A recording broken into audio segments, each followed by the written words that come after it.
Hello दोस्तों, तो कैसे हैं आप लोग। आई होप आप लोग अच्छे होंगे और स्वस्थ होंगे। दोस्तों, भाई शिवांगी भाभी जो है ना, उनके ऊपर मुसीबतों का पहाड़ टूटने वाला है। मतलब शादी पर अंशु नामक खतरे के बादल मंडरा रहे हैं और ये बात शिवांगी भाभी को पता ही नहीं है। बिल्कुल नहीं पता है। अब मुझे कैसे पता है? तो मैंने अपनी आंखों से देखा है। जो चीजें देखी हैं भाई, उस पर हम यकीन करेंगे। तो चलते हैं आज के वीडियो की तरफ और आप लोगों को भी दिखाते हैं ऐसा क्या हुआ है। लेकिन उससे पहले चैनल को सब्सक्राइब करिए, लाइक कमेंट करिए और शेयर कर दीजिए। अब कहते हैं ना कि हमारे सामने ही सब कुछ होता है लेकिन हमें कुछ पता नहीं होता है। तो ऐसा क्या हो रहा है, पहले तो हम इनकी शिवांगी भाभी की बात कर लें। शिवांगी भाभी ने एक बात बताई जो कि नहीं पता थी हमें, कि जो जमाई बाबू हैं नए वाले, जो कलेवा के समय जो रस्म थी पैसे लेने देने की, बहुत से लोगों ने कहा है उस जगह रस्म होती है कि भाई वो मांगते हैं। भाई ये बात हमें भी पता है, ऐसा नहीं है कि पता नहीं है। हमारे घरों में भी ऐसा होता है कि थोड़ा सा गुस्सा गुस्सी होता है, क्योंकि वो भाई एक शगुन होता है कि वो खाना ऐसे नहीं खाएंगे, उसमें शगुन देना होता है। अब किसी के घर वाले ज़्यादा भड़का देते हैं तो भाई वो अकड़ के बैठ जाते हैं कि नहीं मुझे तो यही चाहिए, मुझे तो वही चाहिए। लेकिन ये सारी चीज़ें ना पहले से डिसाइड होती हैं कि हम कलेवा में क्या देंगे, हम शादी में क्या देंगे, हम तिलक में क्या देंगे। सारी चीज़ें पहले से डिसाइड होती हैं। तो एंड टाइम पर झगड़े का कोई मतलब ही नहीं होता है। जो एक बुद्धिमान फैमिली होती है वो लोग पहले से सब कुछ डिसाइड कर ले, लेकिन इनके घर में ऐसा कुछ नहीं था। दामाद जी ने कलेवा के समय 1 लाख रुपए मांगे थे। अब ये बात भी क्लियर हो रही है कि आखिर कौशल्या नाराज क्यों हुई थी, झगड़ा क्यों हुआ था इन लोगों के बीच में, कौशल्या रोई क्यों थी। तो पहले तो आप लोग ये देख लीजिए कि उन्होंने 1 लाख रुपए मांगे थे, माँ जी 51,000 दे रही थी। और फिर शिवांगी भाभी ने कहा मैंने भी 5,000 अपनी तरफ से दिए। माँ जी और पैसे लेकर आई, लेकिन फिर भी वो मानने को तैयार नहीं थे। लेकिन जब उनके पड़ोस में बैठे उनके कोई रिलेटिव थे, उन्होंने समझाया तब ये मांगे। अब उसके बाद जूते चुराई की जो रस्म हुई थी उसमें कौशल्या ने इसीलिए 1 लाख रुपए मांगे थे, क्योंकि उस वक्त समझ नहीं आया था कि आखिर कौशल्या गुस्सा क्यों हो गई। तो कौशल्या इसीलिए गुस्सा थी कि मेरे माँ पापा ने इतना कुछ किया, उसके बाद ये 1 लाख रुपए मांग रहे हैं। तो अगर मैंने 1 लाख मांग लिए तो ये क्यों नहीं दे रहे हैं। और उन्होंने बोला भी कि हाँ मैं लेकर आता हूँ, लेकिन उसके बाद 11,000 रुपए लेकर आए। तो कौशल्या इसी वजह से दुखी थी, परेशान थी। और बिल्कुल होना भी चाहिए, क्योंकि भाई वाकई में मंगल भैया ने बहुत कुछ दिया है। मतलब माता जी ने सारी व्यवस्था बहुत अच्छी की थी, पैसे भी दिए, गाड़ी भी दी। भाई कौन ही इतना देता है, लड़का कौन सा बड़ा कलेक्टर है, क्या ही लेकर आए थे वो। दहेज में तो कुछ लेकर ही नहीं आए, मतलब जेवर वगैरह कुछ थी ही नहीं। उन्होंने कुछ भी 1 रुपया अपना खर्चा नहीं किया और यहाँ से लूट कर चले गए। तो शिवांगी भाभी ने ये बात क्लियर की और बहुत अच्छा लगा कि चलो कुछ बातें फर्स्ट वीडियो में नहीं हुई तो सेकंड वीडियो में ही क्लियर हो गई। वैसे तो वो वीडियो भी शिवांगी भाभी का ही था जो मैंने देखा था, और ये वीडियो भी शिवांगी भाभी का ही है। तो प्लीज़ आप लोग अदर वीडियो की रिएक्शन की बात मत करिएगा। मैंने आज सिर्फ शिवांगी भाभी का वीडियो देखा है और उसी की बात करेंगे हम। अब आगे चलते हैं। तो भाई ये जो भाई बारात विदा हो जाती है तो साफ सफाई शुरू हो जाती है। रिश्तेदार भी जाने लगे थे। हाँ, मामी जी रुकी थी। मामी जी तो बहुत ज़्यादा हेल्पफुल है इनकी। तो मामी जी भाई टेंट के पास पहुंचती हैं जहां पर हलवाई ने बर्तन छोड़े थे, जूठा खाना बचा हुआ था, काफ़ी खाना बचा हुआ था। तो वो लोग वहां जाती हैं बर्तन धुलने के लिए। पीछे से हमारी भाभी जी पहुंच जाती हैं अपना कैमरा लेकर के, मुंह ढक के वहां पहुंचती हैं। तो मामी जी कहती हैं चलो भाई बर्तन धुलवा लो। तो ये कहती हैं इतने बड़े बड़े बर्तन मैं धुलूंगी। अब इन्होंने यहाँ पर जो एक शब्द यूज किया भाई, उन्हें नहीं करना चाहिए था। क्योंकि ऊंच नीच के भेदभाव जो लोग करते हैं ना, ऐसा तो नहीं है कि वही लोग बर्तन धुलते हैं। बर्तन तो हम भी धुल सकते हैं, अपने घर के ही बर्तन थे, आप क्यों नहीं धुल सकती। मैंने कई जगह देखा है सभी लोग धुलते हैं। तो उनको नीचा दिखाने की क्या जरूरत है। आप ये भी बोल सकती हैं भाई बर्तन धुलने के लिए कोई नहीं है, अगर कोई होता तो भाई हम घर का काम कर लेते या किसी को रख देते बर्तन धुलने के लिए।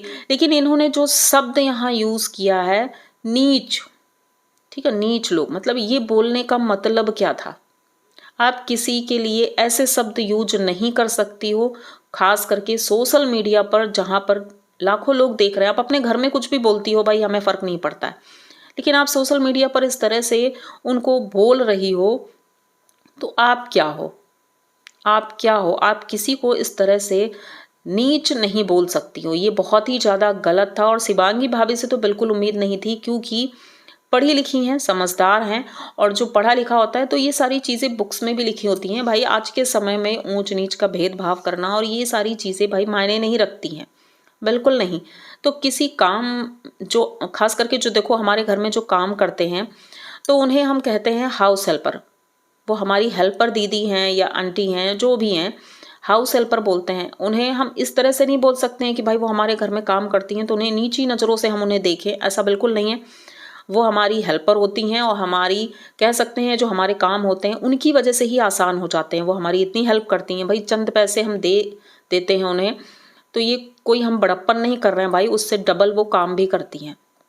तो यहाँ पर शिवांगी भाभी ने जो ये बोला है बहुत ही गलत बोला है और इसे बिल्कुल भी सपोर्ट नहीं करेंगे। और मुझे लगता है शिवांगी भाभी को नेक्स्ट वीडियो में इसके लिए माफ़ी भी मांगनी चाहिए कि मैं ऐसा नहीं बोलना चाहती थी, या जो भी, उन्हें माफ़ी मांगनी चाहिए कि किसी के लिए ऐसे मत बोलो आप।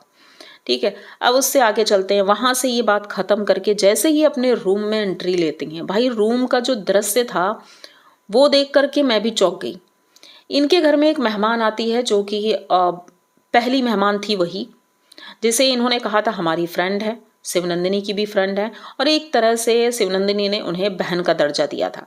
ठीक है, वो आई थी शादी के 2 दिन पहले और उसके बाद अभी तक पड़ी हुई हैं। और उनके जो मतलब हाव भाव हैं वो देख करके भाई मैं भी चौंक गई कि रूम में कोई नहीं है। उनके पति देव ब्लैंकेट ओढ़ करके लेटे हुए हैं और बगल में ब्लैंकेट ओढ़ करके वो भी बैठी हुई हैं। भाई ये बहुत ही ज़्यादा गलत लग रहा था। और ख़ास करके शहरों में, जो बड़े शहर हैं जैसे मुंबई है, दिल्ली है, वहाँ पर भाई दोस्त लोग हैं आपस में ऐसे बैठ जाते हैं, कोई बात नहीं। लेकिन गांव देहात में आज भी इन चीज़ों को बहुत बड़ी बात मानते हैं। इनके गांव में मतलब मंगल भैया को तो लोग बोलते थे, लेकिन मंगल भैया को मैंने नहीं देखा कि उनके पीछे पीछे ये ज़्यादा घूमते हों। लेकिन ये जो इनकी फ्रेंड है भाई, ये हर वक्त मंगल भैया के पीछे ही लगी रहती है। तो भाई शिवांगी भाभी आप थोड़ा सावधान हो जाओ। मैं डायरेक्ट ये चीज़ बोलूँगी। आपके कमेंट बॉक्स में भी लोगों ने बहुत कमेंट किए हैं क्योंकि आपको प्यार करते हैं, और कोई ये नहीं चाहेगा आपका मतलब शादी, मतलब आपकी शादी खराब हो। ऐसा तो कोई नहीं चाहेगा कि भाई आप दोनों की जोड़ी हमेशा बनी रहे, आप हमेशा खुश रहो। हम यहाँ रिएक्शन जरूर देते हैं, इसका मतलब ये नहीं है कि हम आपके कोई दुश्मन हैं, आपका भला ही सोचेंगे। तो कोई भी रिश्तेदार जब हमारे घर आता है और हमारी जो प्राइवेट चीज़ें होती हैं, जैसे रूम है हमारा प्राइवेट होता है, वहाँ पर हम कुछ भी बातें कर सकते हैं, कैसे भी रह सकते हैं, उस जगह पर वो इंसान अगर बार बार जा रहा है, वहीं पर बैठा है आपकी गैर मौजूदगी में, तो ये चीज़ें आपको देखनी चाहिए। लेकिन शिवांगी भाभी ने ध्यान नहीं दिया क्योंकि हम तो यहाँ वीडियो देख रहे हैं, उन्होंने तो वीडियो देखा नहीं। वो तो भाई जैसे देख रही हैं उन्हें नहीं समझ में आ रहा होगा, और अगर समझ में भी आ रहा होगा तो बेचारी करेंगी भी क्या, क्योंकि उनके पति देव वहाँ पर हैं और भी रिश्तेदार हैं। अगर कुछ कहती हैं तो बात का बतंगड़ होता है। लेकिन भाई मुझे समझ नहीं आता, ये दोस्त हैं भाई, कैसी वेली हैं कि इनके घर वाले इतने दिनों के लिए किसी अनजान घर में ऐसे कैसे भेज सकते हैं। अनजान नहीं मानो, हो सकता है पहले भी आई हूँ 1-2 बार, लेकिन इतने दिनों के लिए कोई कैसे पड़ा रह सकता है। भाई वो पड़ी हैं आराम से, यहाँ पर रह रही हैं, ठाट से खा रही हैं, पड़ी हैं, खा रही हैं, इनका ऐसे ही चल रहा है। और मंगल भैया से उन्होंने अपना चैनल बनवाया। यहाँ पर मंगल भैया ने क्लियर करने की कोशिश की कि यहाँ पर अंशु इसलिए बैठी है क्योंकि उसे अपना चैनल बनवाना है और आईडी वगैरह कनेक्ट करनी है और ये सारे काम करने, इसलिए वो यहाँ बैठी है। तो माना कि बैठी है तो सबके बीच में भी बैठ सकते हैं आप लोग, बाहर सोफे में बैठ सकते हैं, लेकिन नहीं भाई, बेडरूम में कौन ही बैठता है। तो ये बातें देख करके बिल्कुल अच्छा नहीं लगा। इनके घर का माहौल अब जैसे लग रहा है कि जिस तरह से ये दिखा रहे हैं, क्या सही है क्या गलत है भाई हम तो डायरेक्ट नहीं बोल सकते हैं किसी को, लेकिन हाँ जो दिख रहा है वो गलत दिख रहा है। तो उम्मीद करेंगे कि शिवांगी भाभी थोड़ा समझदारी दिखाएं और अच्छे से अपने रिश्ते को संभालें, क्योंकि ये बहुत ज़्यादा ज़रूरी है। मंगल भैया पहले ही भटके हुए थे भाई, उन्होंने अपनी बातें खुद ही शेयर की हैं। शिवांगी भाभी ऑलरेडी परेशान थी उनकी वजह से, जिनकी वजह से भाई मंगल भैया दीवाने घूम रहे थे। और सोचो अगर ये अंशु जैसा बादल अगर फटता है यहाँ पर, तब तो मुसीबतें आनी ही हैं। वैसे तो माँ जी सब कुछ हैंडल कर लेती हैं, लेकिन माँ जी को भी पता नहीं है कि ये चल क्या रहा है इस घर में। आरती बहन हैं भी, सभी लोग काम में लगे हैं, क्योंकि भाई जब शादी हो जाती है ना उसके बाद तो घर में बैठने तक की जगह नहीं होती है, इतना फैला रहता है सारा सामान। तो वही समेटने में लगे हैं ये लोग। और उधर शिवनंदिनी का भी वीडियो आया है, शिवनंदिनी अपने घर का वीडियो दिखा रही है, सभी लोग उससे खुश हैं, वो भी खुश है सबके साथ। अच्छा लगा वीडियो देख करके कि भाई सब कुछ अच्छा लग रहा है उसे, और इसी तरह मेंटेन करे अपने आप को, तैयार होकर के रहे तो अच्छा लगता है। क्योंकि जैसे कि बिना सिंदूर के हमने देखा था, बहुत खराब लग रहा था। तो वीडियो जब भी बनाओ तो तैयार होकर बनाना, बिना सिंदूर के बिल्कुल मत बनाना, क्योंकि नहीं अच्छा लगता है कि आप इस तरह से जनता के सामने आए। क्योंकि अब आपके ससुराली जन भी देखते हैं वीडियो, ऐसा नहीं है कि सिर्फ मायके वाले देखते हैं, आपके रिलेटिव भी देखते होंगे कि हमारी बहू रानी वीडियो बनाती है। तो कुछ भी बोलो, सोच समझ के बोलो और फुल तैयार होकर के ही वीडियो बनाओ।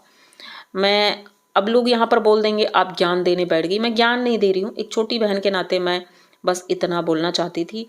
उम्मीद करूंगी आप लोगों को आज का ये वीडियो अच्छा लगा होगा। अगर वीडियो अच्छा लगा है, पूरा देख लिया है, तो प्लीज़ चैनल को सब्सक्राइब करिए, लाइक कमेंट करिए और शेयर कर दीजिए। मिलते हैं जल्दी किसी नए वीडियो में, तब तक के लिए